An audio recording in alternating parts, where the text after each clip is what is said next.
ότι,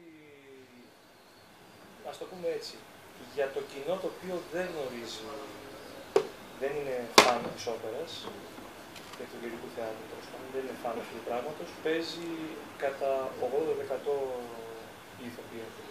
Για το κοινό το οποίο είναι φαν της όπερας, παίζει κατά 100% η φωνή. Γιατί, θα σου το πω έτσι, αυτοί που είναι φαν της όπερας, εδώ και 200 χρόνια σημαίνει αυτό, πάνε για να ακούσουν τις 2-3 διάσημες άριες που έχει η όπερα μέσα. Για αυτούς που δεν είναι φαν της όπερας, πάνε να δουν μουσικό θέατρο, μουσικό εφέ και θα τους εντυπωσιάσει το αν θα τους τραβήξει ιστορία. Γιατί αν κάποιος, ας πούμε, εντάξει, όλοι έχουν ακούσει το Λαντόνα Immobile, αλλά όπως υπάρχει το Λαντόνα Immobile, υπάρχουν πάρα πολλές άριες που ξέρουν φαν της όπερας. Αλλά πολλοί κόσμος, άμα του πεις Nessun Dorma, στην Αγγλία το ξέρουν όλοι, όπως και το Λαντόνα Immobile εδώ, αλλά εδώ δεν το ξέρουν. Θα εντυπωσιαστεί από τον Nessun Dorma εάν τον τραβήξει μέσα στην ιστορία. Αυτή είναι η άποψη του. Το ζητούμενο ήταν πάντα όλα. Δεν ξέρω τι γινόταν πριν από αυτό, αλλά όταν εγώ σπούδασα, πριν από 15 χρόνια, το ζητούμενο ήταν να είσαι σούπερ σε όλα. Αυτοί οι άνθρωποι που κατάφεραν να είναι σούπερ σε όλα, όπως ξέρω οι Κάλλας και κάποιοι άλλοι, ξεχώρισαν. Οπότε τα συμπεράσματα τα δικά σας. Νομίζω ότι από τη στιγμή που θέλουμε να μιλάμε για μελόδραμα, όλα η λέξη είναι μισή-μισή δηλαδή.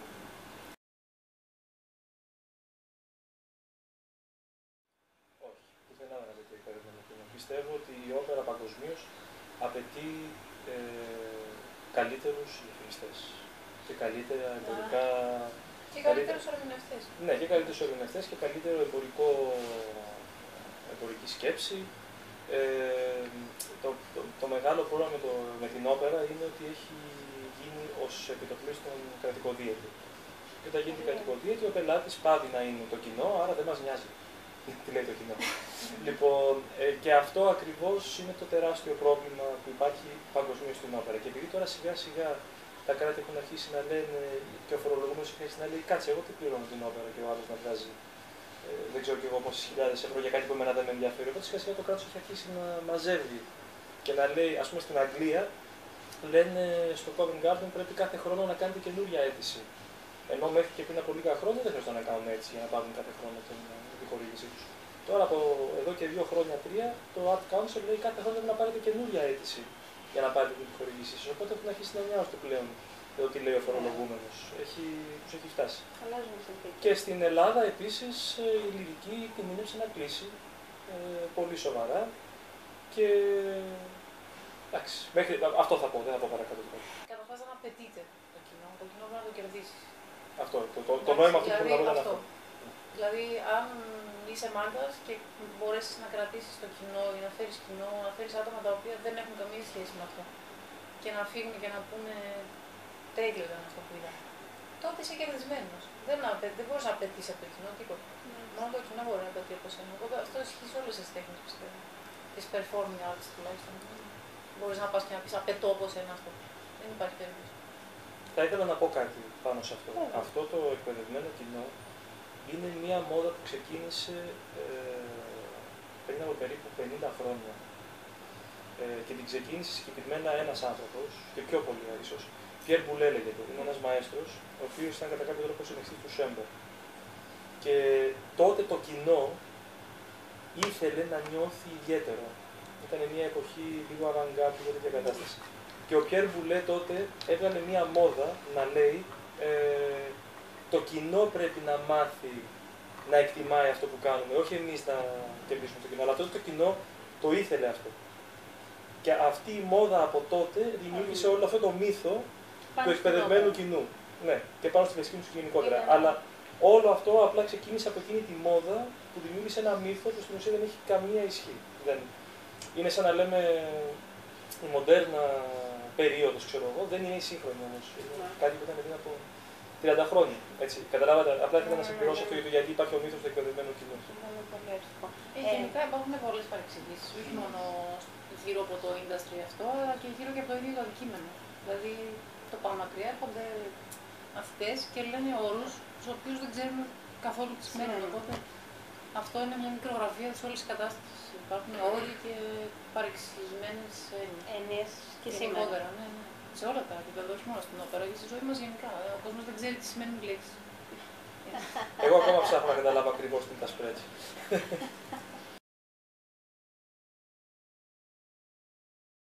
Έχει μεγαλύτερη ίσως ανταπόκριση σε κάποιες χώρες οι οποίες το τρέχουν με τον τρόπο που πρέπει να το τρέξουν, ξέρω εγώ, στην Γερμανία, στην Αγγλία, στην Αμερική. Κυρίως στο Λονδίνο και στο Νέα Υόρκη. Και στη Γερμανία πάρα πολύ. Στους Στουτγκάρδες που έμενα πολλά χρόνια, τα musical έχουν τρομερή παρουσία, όσο και η όπερα και όλα μονίμως είναι γεμάτα. Αυτό που κάνουν τα musical και που έχουμε παρατηρήσει και οι δύο να τηρούν και πιστεύω ότι εν μέρει, εντάξει, εκτός από το φοβερό marketing που κάνουν και τα άτομα τα οποία διαλέγουν, τα οποία είναι το casting που κάνουν είναι σαν casting του Hollywood, δηλαδή προσέχουν πάρα πολύ την εμφάνιση και τη φωνή και όλο το πακέτο να ταιριάζει ακριβώς στο ρόλο. Είναι πολύ βασικό να κάνεις αυτό. Αυτό που πετύχαν τα musical είναι να κρατήσουν το ίδιο αυτούσιο, δηλαδή δεν έχουν αλλάξει τίποτα από την πρεμιέρα του musical που πλέον μπορεί να έχουν περάσει και 50 χρόνια, ας πούμε, μέχρι σήμερα. Είναι τα ίδια σκηνικά, τα ίδια κοστούμια, τα ίδια χτενίσματα, τα ίδια τα πάντα. Πράγμα το οποίο η όπερα δεν έκανε και παραδόξως απέτυχε. Δηλαδή θεωρώ ότι υπάρχει μια τεράστια μερίδα κοινού που ανανεώνεται, γιατί πάντα έρχονται νέοι, οι οποίοι θέλουν να δουν το κλασικό εισαγωγικά. Μάλλον κλασικό δεν είναι το κλασικό μουσική, το κλασικό. Το αυθεντικό. Το αυθεντικό, να το δουν στην αυθεντική του μορφή, που θεωρώ ότι είναι και όχι σε κάποια παραποίηση αυτό που κάνανε. Έχουμε δύο κατηγορίες έργων. Έτσι. Έχουμε τα έργα αντίκες, τα οποία θα παραμείνουν πάντα αγαπητά στον κόσμο, και έχουμε τα έργα τα οποία είναι της μόδας. Έτσι. Λοιπόν, τι γίνεται τώρα με την όπερα? Η όπερα πέρασε μια περίοδο από το 1700 μέχρι το αρχές του 20ου αιώνα, όπου βγήκαν πάρα πολλά έργα της μόδας τα οποία ξεχαστήκαν. Έτσι. Πέρασε και μια ολόκληρη περίοδος, γύρω στα 50 χρόνια, όπου γράφανε όπερες και τις πετούσαν στα σκουπίδια με το τελειώνανε μετά από 2 μήνες. Λοιπόν, τα musical αυτή τη στιγμή περνάνε ακόμα την περίοδό τους όπου είναι και βγαίνουν κάποια κλασικά, κυρίως του Andrew Lloyd Webber ή το West Side Story, ξέρω, που είναι κλασικά και θα επιβιώσουν και μετά από 100 χρόνια. Και βγαίνουν και πάρα πολλά musical τα οποία είναι της μόδας αυτή τη στιγμή και θα πεθάνουν όταν τελειώσει η μόδα τους. Αυτά τα musical, πιστεύω, τα της μόδας, είναι αυτά τα οποία κάνουν πραγματικά όλον τον συνδυασμό της σύγχρονης τέχνης. Δηλαδή το σωστό marketing, όλα αυτά που είπα σαν πριν, συν του να πιάσουν ένα θέμα το οποίο είναι σύγχρονο τώρα και επίκαιρο τώρα. Ενώ το φάτισμα της όπερας, που είναι ένα musical ή το West Side Story. Υπάρχει και κάτι άλλο που κάνει ίσως τα musical πιο ανταγωνιστικά και καλύτερα στο θέμα του marketing. Το γεγονός ότι τραγουδάνε με μικρόφωνο, κάτι το οποίο είναι διαφορετικό ουσιαστικά από το να τραγουδάς χωρίς μικρόφωνο, όπως στην όπερα, που δεν χρησιμοποιούν τεχνολογία. Τους φέρνει πιο κοντά, η τεχνική τους, δηλαδή η τεχνική των τραγουδιστών musical είναι πιο σύγχρονη και είναι άρα πιο κοντά σε αυτό, στη γνώση που πρέπει να έχει κάποιος για το αντικείμενο. Τι θέλω να πω, η δική μας γνώση έχει αρχίσει λίγο να χάνεται μέσα στους αιώνες. Γιατί η δική μας η σχολή της όπερας ξεκινάει από μια εποχή σχεδόν από το 1600-1700. Και η γραμμή αυτή της τεχνικής, όσο πάει φθήνει, δηλαδή είναι πολύ πιο δύσκολο πια να βρεις, όσο περνάνε τα χρόνια και οι αιώνες, να βρεις τη σωστή σχολή, τη σωστή τεχνική, τη σωστή... Υπάρχουν και πολλές διαφορετικές τεχνικές. Όχι, δεν υπάρχει αυτό το θέμα. Υπάρχουν, αλλά είναι λάθος. Ουσιαστικά υπάρχει μία σχολή, όπως και υπάρχει ένας τρόπος να τραγουδάς με μικρόφωνο. Δεν μπορείς να τραγουδήσεις με 100 διαφορετικούς τρόπους. Το μικρόφωνο έχει και αυτό τα όρια του, τους τρόπους που πρέπει να ξέρεις. Διαφορετική τεχνική, τελείως διαφορετική. Ναι. Οπότε και το τραγούδι χωρίς μικρόφωνο, θέλω να πω ότι πια η πηγή έχει απομακρυνθεί πάρα πολύ από το σήμερα. Έχει γίνει λίγο σπασμένο τηλέφωνο με αποτέλεσμα να έχει φθήνει αρκετά και το αποτέλεσμα των τραγουδιστών. Δηλαδή αυτή η γνώση έχει αρχίσει να χάνεται. Και αν τη βρει, τη βρίσκει τυχαία, και αν τη βρει και αν την καταλάβει, και δεν είναι και πια και τόσο αποδεκτή. Γιατί τι γίνεται, όταν πλέον έχει ανταγωνιστεί μικρόφωνο, ηχογραφήσει, DVD κτλ. Το αυτή του μέσου ανθρώπου αρχίζει και συνηθίζει σε ένα αποτέλεσμα ηχητικό το οποίο απέχει χιλιόμετρα φωτός. Είναι και πολύ περισσότερο παραποιημένο από το. Είναι τελείως διαφορετικό. Από αυτό που πας και ουσιαστικά πρέπει να ακούσεις στο θέατρο από έναν τραγουδιστή της όπερα. Όλα αυτά λοιπόν φέρνουν την όπερα σε μια κατάσταση πολύ διαφορετική από ό,τι οποιαδήποτε άλλη πιο μοντέρνα μορφή τέχνης. χρησιμοποιεί και εκμεταλλεύεται ίσως την τεχνολογία. Δηλαδή και οι τραγουδιστές έχουν χάσει την μπάλα στο θέμα του τι είναι σωστό τραγούδι της όπερας. Αυτό το τραγούδι το οποίο θα πας και θα σε αναστατώσει, θα το ακούσεις live και θα σου σηκωθεί τρίχα και θα σου πάρει το κεφάλι και όλα αυτά. Έχει χαθεί αυτό. Γιατί έχει χαθεί η πηγή.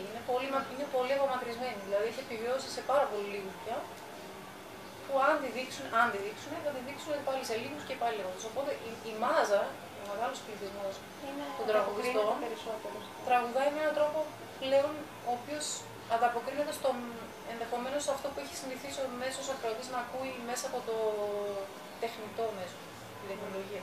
Υπάρχει ένα τεράστιο περιμένει. Αν πας εσύ ως ακροατής και δεν σε ξεσηκώνει αυτό που ακούς, είναι γιατί δεν σου δίνει ο τραγουδιστής, χωρίς να το ξέρει τις περισσότερες φορές, αυτό που πρέπει να σου δώσει.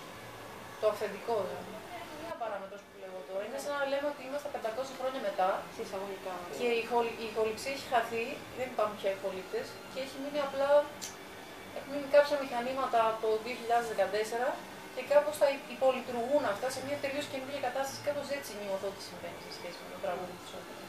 Θα σας πω και κάτι άλλο. Δεν ξέρω αν το λέω καλά. Νομίζω ότι καταλάβατε. Λοιπόν, στο musical υπάρχει, δηλαδή στο musical υπήρχαν κάποιοι άνθρωποι που μας μιλάγανε για το musical όταν πήγαμε στις σχολές μας. Λέγανε, αν είσαι πάνω από 25, μην ασχοληθείς καν, δεν θα ασχοληθούν μαζί σου. Δηλαδή το musical παραμένει επιχείρηση. Τελείωσε. Και δεν τους καίγεται καρφί αν εσένα θα σου καεί η φωνή σου. Θα σε φέρουνε, θα σε βάλουν για 2 χρόνια εκεί πέρα, θα σε ξεζουμίσουν κάθε βράδυ μέχρι να. Δεν είναι ακριβώς έτσι, να σου πω, γιατί κάποια στιγμή έχει ασχοληθεί με το αντικείμενο. Δεν σε ξεζουμίζουν τόσο πολύ. Γιατί στο musical έχουν πάρα πολλά διαφορετικά cast, τα οποία συνέχεια ανακυκλώνουν. Δεν παίρνουν δηλαδή έναν και τον τρέχουν όπως κάνει το Opera Industry. Όχι, απλά. Πολύ περισσότερο Αυτό που λέω δεν νοιάζονται. Παίζουν 2 και 3 φορές τη μέρα κάθε μέρα. Απλά δεν νοιάζονται για το αν εσύ θα. Όχι, δεν νοιάζονται. Έτσι, ενώ στην όπερα υπάρχει πάλι ένας μύθος που έχει δημιουργηθεί πολλές παρεξηγήσεις, ειδικά τα τελευταία 80 χρόνια, του να προσέξεις ότι θα στρίψεις τη φωνή σου και μην πεις κάτι που δεν είναι Μότσαρτ πριν γίνεις 88 και πάθεις τίποτα και διάφορα τέτοια. Και φυσικά αυτό κάνει τους πάντες. Αυτό είναι λίγο τα πολύ τελευταία χρόνια, δηλαδή τα τελευταία 20 ετία. Ναι, τα τελευταία 20 ετία, ναι. Πριν από αυτό δεν υπάρχει. Λοιπόν, όταν δεν βγαίνουν λοιπόν οι τραγουδιστές θαραλέα, πρόθυμοι ακόμα και να ρισκάρουν εντός την υγεία της φωνής τους, έτσι, για να βγάλουν την παράσταση, εννοείται ότι ο άλλος δεν εξητάρεται. Όταν, αυτό που είπα πριν, όταν δεν υπάρχει η εμπορευματοποίηση που θα τραβήξει τον άλλον από την αφίσα μέχρι και το τελευταίο αποτέλεσμα, αυτό. Δηλαδή, όλα είναι marketing. Ό,τι σεβασμό δείξεις στον. Να τα λέμε τα πράγματα έτσι πεζά. Ό,τι σεβασμό δείξεις στον πελάτη σου, άλλο τόσο θα σου δείξει και εκείνος. Έτσι και το musical, όπως και το σινεμά, δείχνει πάρα πολύ σεβασμό στον πελάτη. Ενώ η όπερα τώρα έχει αρχίσει να σωστά τα εργαλεία του. Δηλαδή, χρησιμοποίησε σωστά την τεχνολογία και τον τρόπο με τον οποίο εσύ, ο καλλιτέχνης, συναναστρέψει με την τεχνολογία. Ενώ η όπερα πια δεν χρησιμοποιεί σωστά τον τρόπο με τον οποίο πρέπει να συναναστραφεί ο καλλιτέχνης με το χώρο, με την ακουστική, με όλα αυτά. Δηλαδή δεν κάνουν αυτό που πρέπει τις περισσότερες φορές και άρα δεν εξητάρει το κοινό. Γιατί εγώ προσωπικά, εντάξει, και εγώ κοινό είμαι να πάω να ακούσω άλλο. Θέλω να ακούσω κάτι το οποίο θα με εξητάρει, θα με κάνει να θέλω να σηκωθώ την καρέκλα και να αρχίσω να ουλιάζω. Μπράβο και τέτοια. Και δεν το καταλαβαίνω αυτό. Ναι, η όπερα δεν συμβαίνει πια. Όλοι τραγουδάνε εκ του ασφαλούς, όχι πολύ δυνατά, όχι πολύ παθιασμένα, όχι πολύ έτσι, όχι πολύ αλλιώς. Και δεν γίνεται έτσι. Ναι, πρέπει να είναι γήπεδο δηλαδή. Δηλαδή και προτιμώ να ακούσω έναν τραγουδιστή να σπάει έστω και μια νότα, αλλά να τα δίνει όλα. Δηλαδή, έτσι τουλάχιστον εγώ είμαι αυτό το είδος του κοινό και πιστεύω ότι όλοι είναι αυτό το είδος του κοινό. Όχι, πρέπει η όπερα να είναι γήπεδο. Δεν είναι. Άμα βάλετε ηχογραφήσεις, ας πούμε, βάλετε Ελουτσέβαν Λεστέλε του Φράνκο Κορέλι. Και υπάρχουν 2-3 versions. Υπάρχει μία, το Ελουτσέβαν Λεστέλε σαν άρια είναι γύρω στα 2,5 λεπτά. Υπάρχει λοιπόν μία που είναι γύρω στα 9-10 λεπτά το βίντεο, ενώ το Λουτσέβαν Λεστέλε είναι 2,5 λεπτά. Γιατί τραγουδάει αυτό στο Λουτσέβαν Λεστέλε και μετά το θέατρο γίνεται γήπεδο. Για 5 λεπτά ουλιάζουν, λες και έβαλε 10 γκολ. Το ζήσαμε και πρόσφατα στο Covent Garden που κάνανε έναν Ευγένιο Ονιένι, την όπερα του Τσαϊκόφσκι. Και ήταν όλοι νέοι, ας πούμε, νέοι τραγουδιστές, σαν και εμάς και πιο μεγαλύτεροι. Και ο ένας είχε αρρωστήσει και φέρανε έναν να τραγουδήσει στη θέση του, ενώ αυτός έκανε μόνο τις κινήσεις. Και φέρανε έναν γυρεό, ας πούμε. Το 80 και έβρινε μετά. Δεν τόσο μεγάλος. Ο Τόμις είχε άσπρα μαλλιά. Ναι, τέλος πάντων. Ο οποίος ξαφνικά είχε τραγουδάκι και έπεσε στο θέατρο όταν τελείωσε. Δηλαδή είχαμε σηκωθεί όλοι επάνω και βουλιάζαμε. Πράγμα που δεν έκανε οι άλλοι. Εντάξει, δηλαδή υπάρχει αυτή η ποιότητα. Υπάρχει, απλά δεν διατίθεται στο κοινό. Από αυτούς που διαχειρίζονται πλέον το industry.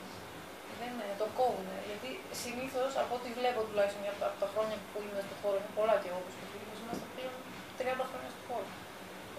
Όταν υπάρχει ένα τέτοιο πακέτο και υπάρχει μια προσωπικότητα, αυτά πάνε μαζί συνήθως.